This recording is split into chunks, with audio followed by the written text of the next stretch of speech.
भुट्टो वाकई ही जिंदा है। उन्होंने हर उस बंदे को तहफ़्फ़ुज़ दिया जो पहले किसी के रहमो करम पे था। उन्होंने मज़ारे को जिम्मेदार के खिलाफ तहफ़्फ़ुज़ दिया। उन्होंने बहुत कुछ किया। भुट्टो ने हमें स्टील मिल बना के दी। भुट्टो ने इस्लामी बैंक की तरफ कोशिश की। उन्होंने इस्लामी कॉन्फ्रेंस कराई और सबसे बड़ी बात, उन्होंने इंदिरा गांधी जैसी शातिर लीडर से 5000 वर्बा मील इलाका अपना बगैर जंग किए वापस लिया। 90,000 कैदी उन्होंने भारत की कैद से छुड़ाए और भारत को उसके बस कुछ भी नहीं दिया। अस्सलाम वालेकुम नाजरीन, कल भी भुट्टो जिंदा था, आज भी भुट्टो जिंदा है। ये वो नारा है जो हमें हर दफ़ा सुनने को मिलता है।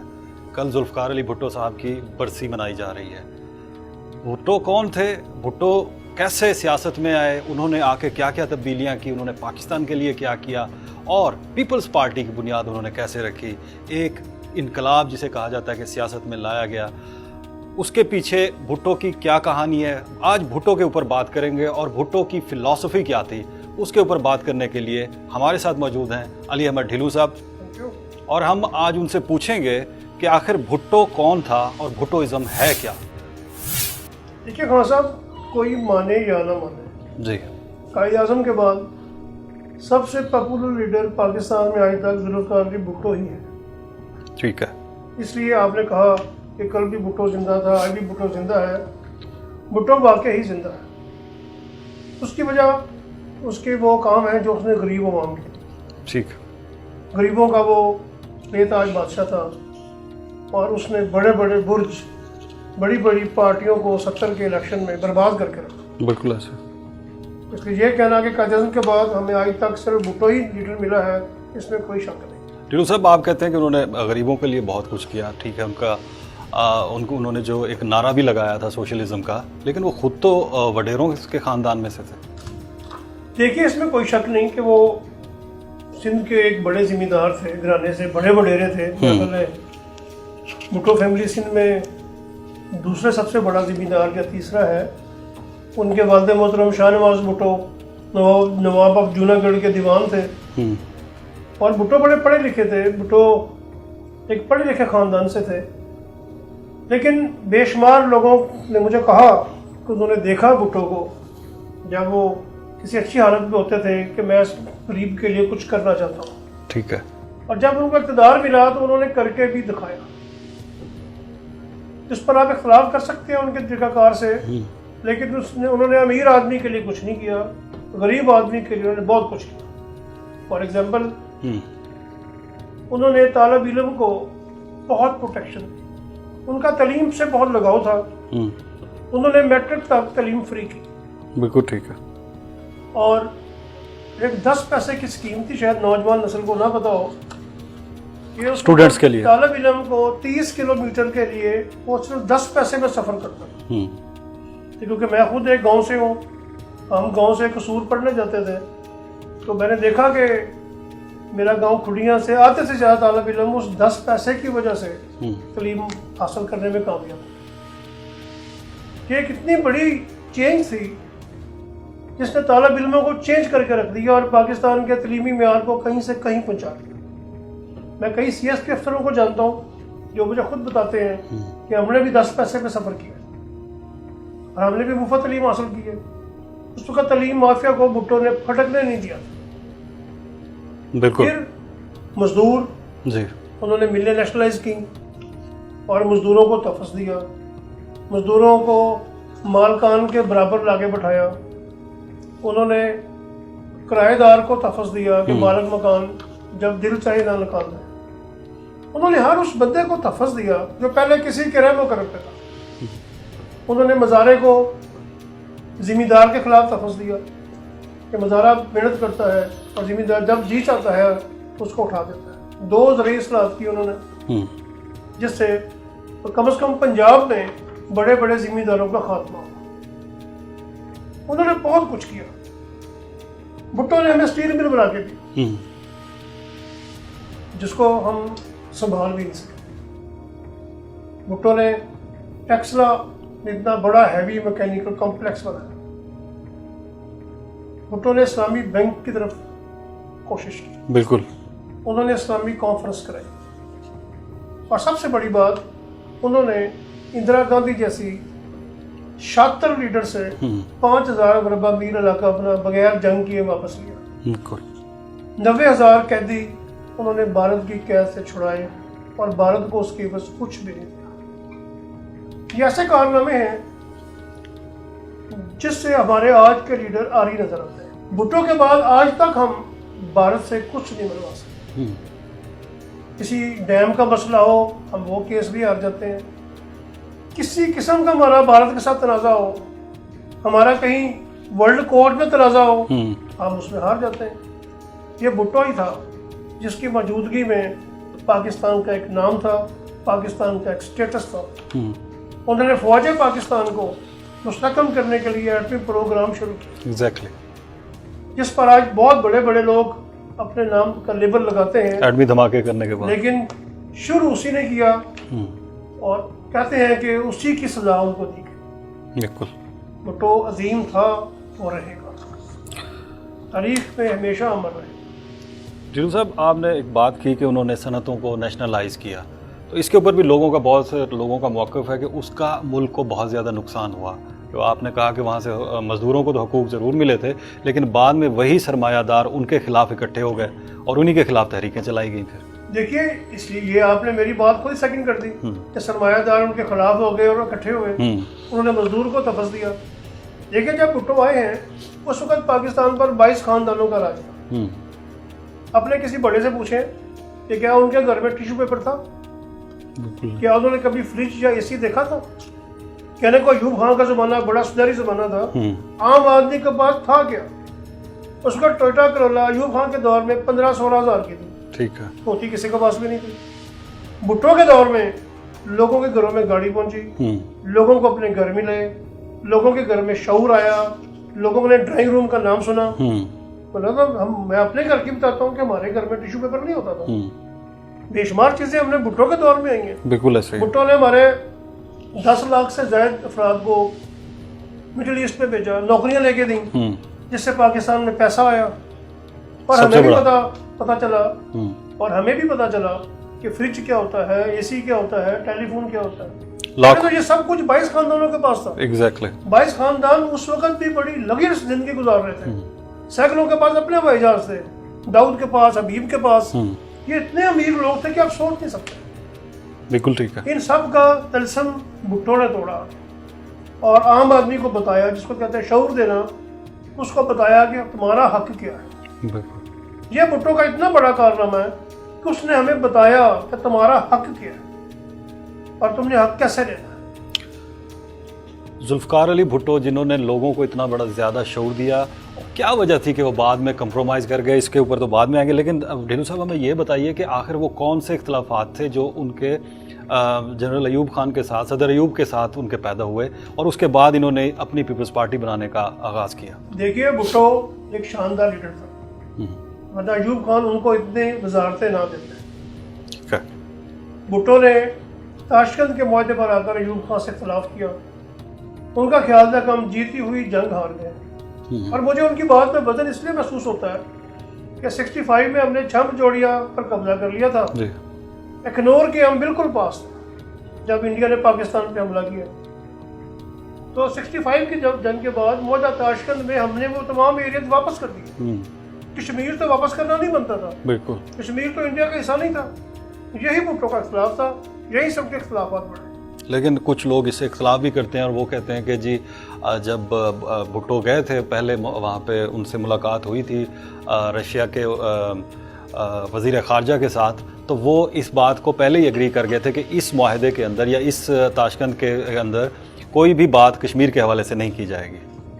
तो इलाका वापस क्यों किया? कश्मीर के हवाले से अगर बात नहीं हुई, वो तो फिर कहा कि प्रेशर डला था, खुद भुट्टो साहब के ऊपर भी प्रेशर था और जाहिर है कि अयूब खान के ऊपर भी प्रेशर होगा और इसी प्रेशर की वजह से तो इंडियन जो थे अपना वज़ीर आज़म, उनका इंतकाल भी सुना हो गया था। वो भी एक बड़ी खबर थी वहाँ पे। अब खुद ही सोचो, कभी खुशी से भी इंतकाल होते हैं। बिल्कुल। इतनी बड़ी चीज़ क्या उन्होंने पाकिस्तान से ले ली थी कि पाकिस्तान ने लिख के दे दिया था कि कश्मीर ले लो। तो सुना कि शास्त्री साहब जो थे, लाल बहादुर शास्त्री साहब, वो उनकी फैमिली की तरफ से भी उन पर प्रेशर बहुत ज़्यादा आ गया था इस हवाले से।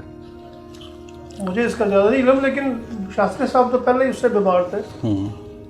ये तो मफरूज़े होते हैं, इस तरह की बातें करनी होती हैं। और भुट्टो के मुखालिफ उनकी अच्छी बातों को भी पसंद नहीं करते। भुट्टो के लिए कितना आसान था कि एक वो अयूब खान की वजारत जिसे कहते हैं खारजा में थे, फिर उन्होंने आके पार्टी कैसे बनाई, किस तरह से उन्होंने अवामी जो मैंडेट है वो हासिल किया? देखिए बात सुनिए जी, लीडर को पता होता है। भुट्टो बड़े शातिर थे, ठीक है। समझदार थे, कोई आम आदमी नहीं थे। जब उनका ताशकंद के बाद उनका इख्तलाफ हुआ और उन्होंने कन्वेंशन मुस्लिम लीग छोड़ दी और अयूब खान के खिलाफ हो गए, तो पब्लिक ने भी उनको तज़ीराई दी। पब्लिक ने उनको हर जगह वेलकम किया। उनकी बातें, मेरा ख्याल है कि भुट्टो लेफ्टिस्ट नहीं थे, लेकिन उनकी बातें लेफ्टिस्ट लोगों से मिलती जुलती, तो वो नहीं थे, जिससे बाएं बाजू के लोग सारे उनके इर्द गिर्द जमा हो गए। और डॉक्टर मुबशर के घर उन्होंने लाहौर में ही 67 में पीपल्स पार्टी की बुनियाद रखी, बिल्कुल, जो आज तक हम देख रहे हैं। बिल्कुल।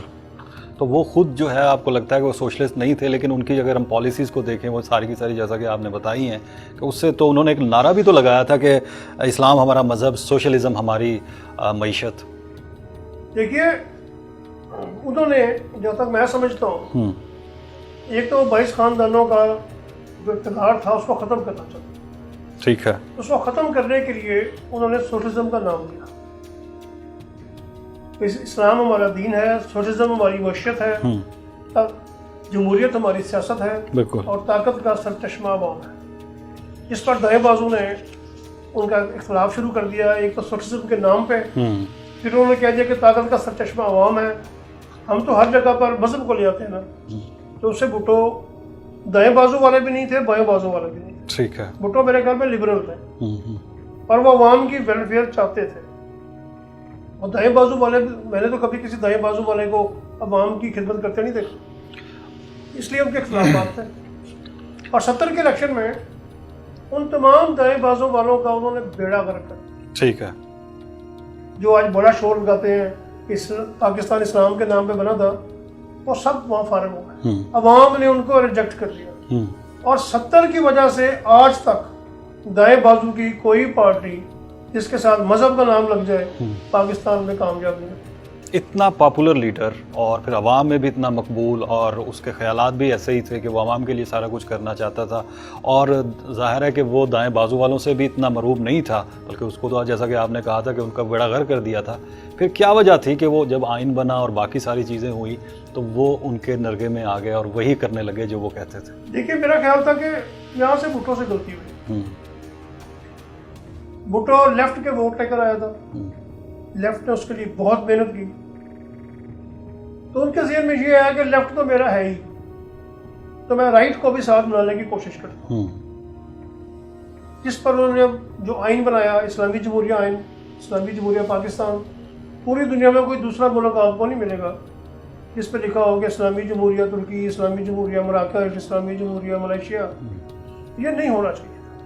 मैं इसके जड़ी तौर पर खिलाफ हूँ, इसने हमें नुकसान पहुँचाया। और भुट्टो ने दाएं बाजू को खुश करने के लिए फिर जुमे की छुट्टी कर दी और खुद शराब के नशे में शराब पर पाबंदी लगा दी, जिसके नतीजे हम आज तक भुगत रहे हैं। ठीक है, कि मरी ब्यूरी वालों ने कहा जी 54% पाकिस्तानी शराब पीते हैं, तो बैन करने का फायदा क्या होगा? तो सर आपको क्या मसला है? आखिर शराब पे अगर पाबंदी लग गई थी तो मतलब लोग, अगर हमारे मजहब में भी तो है ना कि हराम है, तो फिर ठीक है, हराम है। हाँ साहब, बात ये नहीं होती। बात ये होती है कि आपको पब्लिक का ट्रेंड देखना चाहिए। और जिन दिनों जो शराब पर पाबंदी लगी थी, मैं उससे लंबी बहस पर नहीं जाना चाहता। अब हम पूरी दुनिया में फिरते हैं और जो लीडर खुद शराब पी रहा है, अयूब खान के दौर में यहाँ पर कसिनो भी थे, यहाँ पे नाइट क्लब्स भी थे, तो वहां से आप वापस लेकर गए कि शराब बैन कर दी। इट्स ओके, शराब को बैन कर देना चाहिए, शराब नहीं होनी चाहिए, तो फिर नहीं होनी चाहिए ना। आपके एक फैसले से पब्लिक को कोई फायदा नहीं हुआ। आपने अपनी तरफ से इस्लाम की खिदमत कर दी है, खिदमत आपने माफिया की कर दी है। केसों का जो इंटरनेशनली बोतल 3000 की है, आपके मुल्क में 20,000 की मिलती है, यानी कि एक माफिया को फायदा हो गया। फायदा हो गया ना। तो उन्होंने एक एक बोतल पर 10,000 अरबों रुपए वो सालाना कमा के ले जाते हैं। और इंटरनेशनल प्रेशर इतना है कि सऊदी अरब ने बियर को हलाल कर दिया, तुर्की में अवेलेबल है, मलेशिया में अवेलेबल है। मुझे बताएं कौन सा, आपकी एयरलाइन भी तबाह होगी इसलिए क्योंकि पूरी दुनिया की एयरलाइंस में सर्व होती है, आप नहीं करते, आप पे मुसाफिर नहीं जाते, क्योंकि पीआईए में सिर्फ मुसलमानों ने तो सफर नहीं करना। और यहाँ पर आपने जो ड्रामा किया हुआ है कि गैर मुस्लिमों को अलाउ है, वो गैर मुस्लिमों से तमाम मुसलमान लेते हैं। जब शेख दस्ती साहब जब MNA हॉस्टल से बोरियां भर के लाए थे खाली बोतलों की, क्या कर लिया आपने? बिल्कुल सही। अगर तो आपने बैन करना है तो फिर बैन होना चाहिए, कमजोर फैसला नहीं होना चाहिए। जैसे ज़ियाउल हक ने शाही मल्ला बंद कर दिया तो प्रोस्टिट्यूशन पूरे लाहौर में फैल, बिल्कुल, या तो फिर उसको रोकते, बिल्कुल खत्म करते, वो मुमकिन ही नहीं, कर नहीं सकते। सिर्फ आप सस्ती शोहरत लेने के लिए इस तरह के फैसले कर देते हैं, इस तरह के फैसले करते हैं। बिल्कुल सही बात है। ढिल्लू साहब, मुझे ज़रा ये बताइए कि जुल्फ़िकार अली भुट्टो की बड़ी बड़ी अच्छी बातें भी हमने की, उसमें थोड़ी सी ये बात भी आ गई कि उन्होंने थोड़ा सा दबाव में आए। उनकी शख्सियत में मुझे लगता है, अगर हम उनकी स्टडी करेंगे, उनकी शख्सियत में आमरीत भी तो मौजूद है। उन्होंने जो फैसले किए जो बाद में आने के बाद, आपकी खासा बात दुरुस्त है। भुट्टो साहब की शख्सियत में आमरीत तो दिखाई देती है, वो अपने मुखालिफ को बर्दाश्त नहीं करते, ठीक है, चाहे वो पार्टी में हो चाहे हुकूमत में हो। बिल्कुल। उन्होंने लेफ्ट को दराज करके राइट को खुश करने की कोशिश की, लेकिन साथ साथ वो अपने गुस्से को कंट्रोल नहीं कर सके, ठीक है। उनकी इस पॉलिसी की वजह से बड़े बड़े नाम, जिनमें मियां महमूद अली कसूरी, जे रहीम, मुराद मोहम्मद खान, मुख्तार राना, उनको छोड़ के चले गए, खुर्शीद हसन मीर चले गए। लेकिन वो अपनी आमरीत की वजह से अवाम में तो आखिर तक दिल उन्होंने बनाए रखा, लेकिन राइट को उन्होंने इतना ताकतवर कर दिया और कर दिया कि वो बाद में उनके लिए वो बाले जान बन गए। लेकिन जो उनकी बड़ी आमरीत थी कि भुट्टो साहब ने मेरिट की परवाह नहीं की, ठीक है, उनकी जुबान ही मेरिट होती थी और वही उन्होंने भुगता।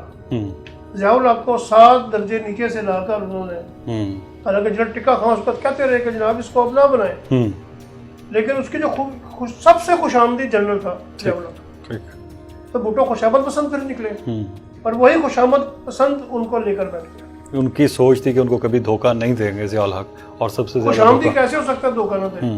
तो भुट्टो साहब का ये जो मेरिट को नजरअंदाज करने का सिलसिला था, वो हमें आज तक नुकसान पहुंचा रहा है। एयर मार्शल नूर खान जैसे लोग उनको छोड़ गए कि भुट्टो साहब मेरिट के खिलाफ PIA में अपनी बातें करते थे, तो वो नहीं मानते थे। एग्जैक्टली। आप भुट्टो साहब का अंदाजा लगाएं कि शख्सियत कितनी बदल गई कि 71 में जब वो प्राइम मिनिस्टर बने हैं तो उन्होंने मलिक मराज खालिद को पंजाब का वज़ीर आला बनाया, बिल्कुल, जो एक गरीब दोस्त रहनुमा थे। मतलब गुलाम मुस्तफा खान को गवर्नर बनाया, जो एक इनकलाबी नौजवान था उस वक्त। तो 77 में जब उन पर जवाल आया, जब फौज उनका तख्ता उल्टा, उस वक्त 2 नवाब पंजाब के हुक्मरान थे। बिल्कुल, नवाब सादिक हुसैन कुरैशी हमारे मौजूदा वज़ीर खारजा के वो चचा हैं, और अमीर भावलपुर नवाब अब्बास अब्बास। ये कहाँ मलिक मराज खालिद और कहाँ नवाब सादिक हुसैन कुरैशी। बिल्कुल, पीपल्स पार्टी इतनी बदल चुकी थी उस वक्त। और वो तमाम वडेरे, वो तमाम नवाब जो 1970 में भुट्टो से शिकस्त खाई थी, वो 77 के इलेक्शन में दोबारा टिकटें हासिल करने में कामयाब हो। इसके पीछे वजह क्या थी? देखिए, एक बंदा इतना इनकलाबी हो और फिर वाह जिनके खिलाफ खड़ा हुआ उन्हीं को ही अपनी पार्टी में ले आया। ये तो कुछ मुझे आज की आपकी तहरीक इंसाफ में भी कुछ ऐसी मवासलत नजर आती है। तहरीक इंसाफ भी उसी राह पे चल रही है और बड़ी तेजी से चल रही है। और फिर 77 पे उनके खिलाफ एक मुनज़्ज़म साजिश हुई। 77 में दांधली तो हुई थी, मैं उस वक्त अभी बहुत छोटा था, लेकिन जो सामने थे फैक्ट्स, ये प्राइम मिनिस्टर खुद भी बिला मुकाबला हो गए हैं और चारों वज़रा भी बिला मुकाबला हो गए। यहाँ पे राना फूल खान भी बिला मुकाबला हो गए। बिल्कुल ऐसे ही है। तो इतने लोग कैसे बिला मुकाबला हो सकते हैं? तो ये ट्रेंड जो है वहां से ही चला था, ये जैसे आप कहते हैं दांधली का जी। लेकिन और उसका फिर फायदा उठाया उठाने वालों ने, जिनको एडमी प्रोग्राम पसंद नहीं था, उन्होंने मजा दिया उनको, जिनको एग्जैक्टली जिनको एडमी प्रोग्राम भी पसंद नहीं था और जिनको ये भी पसंद नहीं था कि ये जो सनतें हैं ये कमाई जाएं और जो मज़दूर है, जो मज़दूर पेशा लोग हैं, उनको राइट्स मिलें। फिर हमने देखा कि वो सारा कुछ बदला। अब आते हैं सर इस बात के ऊपर कि लोग आज तक नहीं समझ सके कि जुल्फ़िकार अली भुट्टो को फांसी दी क्यों गई थी, वो वजह क्या बनाई गई थी जिसके ऊपर उनको फांसी दी गई। देखिए, वजह तो अहमद रज़ा कसूरी के वालिद की वफात थी, लेकिन इसके लिए वजह ये एक्चुअली नहीं थी। उनको अमेरिका समझ लें या साम्राज्यी ताकतें समझ लें, वो उनको मारना चाहते थे। ठीक है। तब देखिए भुट्टो ने कितने कितने बड़े गुनाह किए ना। उसने इस्लामी कॉन्फ्रेंस कराई, उसने पाकिस्तान को एटम बम दे दिया, और 73 की जो अरब इसराइल जंग हुई थी, उसके बाद अरबों ने पूरी दुनिया का तेल बंद कर दिया। वो बहुत एक नई चीज थी वेस्ट के लिए। Exactly. में भी इतनी हिम्मत है, उस हिम्मत के पीछे उनको भुट्टो दिखाई। एग्जैक्टली कि भुट्टो ने शाह फैसल को, जनरल कज़ाफी को एग्जैक्टली मजबूर किया या समझ लें कि उनको कायल किया कि आप इकट्ठे हो जाएं और वेस्ट को इस तरह तंग कर सकते हैं।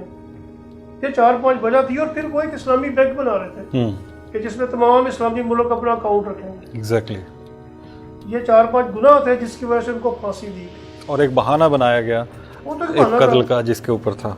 एग्जैक्टली वो तो जवाहरलाल को कहा गया था कि इसको मारना ही मारना है। वो उस तरह ना मरते तो किसी और तरह मार देते। इस अमल को जुडिशियल मर्डर भी तो कहा जाता है। बिल्कुल है। पहले 9 जज थे, 2 रिटायर हो गए, बैंक तो टूट गया। एग्जैक्टली फिर 7 में से 4-3 ने फैसला किया। तो बेनिफिट ऑफ डाउट जो होता है वो तो हमेशा मुल्ज़िम को मिलता है। एग्जैक्टली वो नहीं दिया गया। तो साफ नजर आता है। खुद तो बाद में मान भी गए वो जो हमारे छोटे सरकार थे, जस्टिस नसीम अशरफ शाह के मुझ पर प्रेशर था, प्रेशर डाला गया। और अब देखे ना कि उसमें जाओ लग ने फिर पंजाब वर्सेस बाकी प्रोविंसेस भी कर दिए। एग्जैक्टली तो 4 जज पंजाबी थे, 3 जज जिन्होंने खिलाफ फैसला दिया वो पंजाबी नहीं थे। एग्जैक्टली आज भी पीपल्स पार्टी जब बात करती है जमहूरियत की तो सबसे ज़्यादा उसका राग लाती है। तो मुझे ये बताइए कि जिसने बुनियाद रखी थी पीपल्स पार्टी की, जुल्फ़िकार अली भुट्टो साहब, जमहूरी कितने थे? अफसोस की बात है कि आज तक जितने प्राइम मिनिस्टर रहे हैं उनमें से बेहतर तो भुट्टो ही थे। लेकिन वो भी जमहूरी आमरीत पसंद करते थे। उन्होंने सबसे पहले देख लीजिए 2 सूबे उनके पास नहीं थे, फ्रंटियर और बलूचिस्तान। तो उन्होंने वहाँ की हुकूमतें बरतरफ की, वहाँ गवर्नर राज लगाया और उनके लीडरों के खिलाफ गद्दारी के मुकदमे बनाए। हैदराबाद ट्रिब्यूनल बड़ा मशहूर हुआ उस जमाने में, वली खां वगैरह सारे जेल में डाला गया। ये वहीं से ट्रेंड बना। और जब बलूचिस्तान में मज़ामत हुई तो बाकायदा वहाँ पर फौज भेजी गई, सरकशी दबाई गई। ये एक्चुअली उस वक्त से फिर हम बलूचिस्तान को दोबारा कंट्रोल नहीं कर सके। इसका मतलब है कि फ्यूडल माइंड एक था और दूसरा जिसे कह लें कि एक जनरल के साथ वो रहे, जनरल यूब के साथ, तो थोड़ा कुछ उनका भी उनकी असर रहा होगा। लेकिन अगर जब हम उनके अगर खूबियों की जब बात करते हैं जो उन्होंने पाकिस्तान को दिया है, तो उसके सामने ये चीज़ें छोटी नज़र आती हैं। देखिए भुट्टो का एक सबसे बड़ा कारनामा था कि जब भुट्टो को पाकिस्तान मिला उस वक्त क्या पोजीशन थी। बिल्कुल ये इतनी खराब पोजीशन थी कि हमारा 5000 मरबा मील का इलाका इंडिया के पास था, 90,000 कैदी हमारे इंडिया की कैद में थे और कौम का मुराल इंतहाई बुरी तरह गिर चुका। भुट्टो ने आकर वो कैदी भी वापस लिए। कैदी तो वापस आ ही जाते हैं, लेकिन सबसे बड़ी बात इलाका वापस लिया और फिर उस कौम का मुराल बुलंद किया। कि सिर्फ 1 साल के बाद कौम दोबारा इंडिया से टकराने के लिए तैयार बैठी। ये भुट्टो को क्रेडिट जाता है कि उसने जब तक भुट्टो बरसक इक़्तिदार रहे, पाकिस्तानियों को ये यकीन था कि हम सुपर हैं, बिल्कुल हमें किसी का खौफ नहीं। यही इस वक्त हमें ज़रूरत है। यही मैं बार बार कहता हूँ कि कप्तान साहब को भी कौम का मेयार, कौम का मुराल बुलंद करना चाहिए, चाहे वो अच्छे काम कर रहे हैं या बुरे काम कर रहे हैं। बिल्कुल ऐसे ही है। तो खेल का मुराल है।